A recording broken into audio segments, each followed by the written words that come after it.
So looking at our categorical for today, we are just seeing some thunderstorms across parts of Florida, parts of California, and even up into parts of Kansas and Oklahoma, even extending into Missouri. So that's going to be a little bit different than what our storms in the past weeks have been because we are actually dealing with a lot of colder air. That cold front has made its way through. And we're going to see what the temperature is going to be at around midday because that's going to decide what's going on. But really, that marginal threat is going to be, for what we can tell right now, maybe potentially during the day, but it looks like it's higher in the overnight hours. And we'll see why here on the composite reflectivity in a bit. But first, we're going to check out the temperatures to see why I say that there is what's going to happen during the day. So our temperatures for today are going to be quite chilly anywhere north of kind of that ridge area that's building over parts of Kansas and Missouri. So that is our key kind of target range right there, is what's going to happen at the north part of that ridge. You always hear it that whenever warm air hits cold air, you're going to have some of that spin. And we're not saying tornadoes, we're just saying that a potential for one or two severe storms is possible. So everywhere south of really the Oklahoma, all the way across to the Carolinas, everything south of there, you're nice and you're up in the 60s, 70s at midday. It's a nice day for you. Anybody north of there, so really north of that ridge, you really are in the 40s, 30s, even 20s in some areas, and so it's going to be a cold day. But a good thing about all of this is we are seeing that there is that warm air.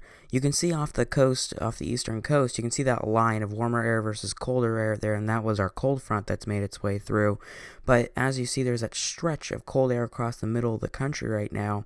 We're going to see that push of some of that warmer southern air start to push its way back through tomorrow, and we're going to see by Saturday some of those warmer temperatures reaching up in the Midwest. Well, we're going to also, looking at the future kind of few weeks, we're going to see these temperatures stay up in the 60s, 70s, and 80s across most of the nation. So really, this is the last push of cold air that we could predict right now.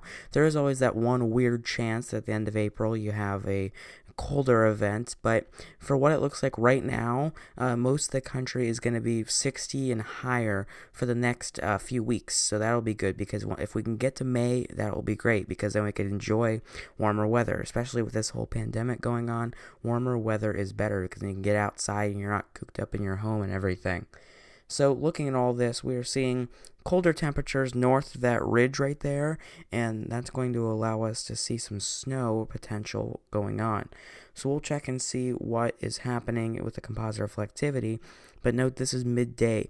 Temperatures north of that line will drop below freezing, I believe around 7 p.m., so we'll see what's happening about 7 p.m. and what could affect the Midwest into tonight.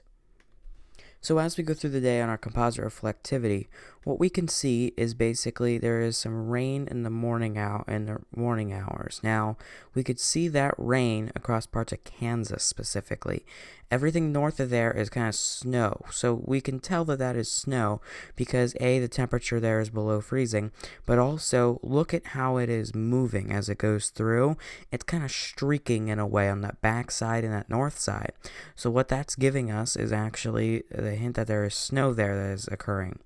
So on that front edge at Iowa and Missouri into Illinois, that is going to be kind of our mix because as we go through the day, so at 7 p.m., we are seeing that area is right around freezing, but it is heavier precipitation. So what could happen there is we could have a mix. We could have rain on one side, snow on one side, or we could see rain changing over into snow. So it could be a very same event that happened the other day. So we do have a chance of snow, but the ground is going to be warm enough because it is going to reach 50 in places across the Midwest and across the plains. So in a few places, we're going to be able to see some of these temperatures allow for a warmer ground level, and so most of this will not be accumulating. We could see some up in Iowa, potentially Nebraska, but we're not expecting anything crazy. So as we go through, that is our potential for the snow there, that rain mix or snow. I doubt it's going to be full snow. I bet it will be a mix.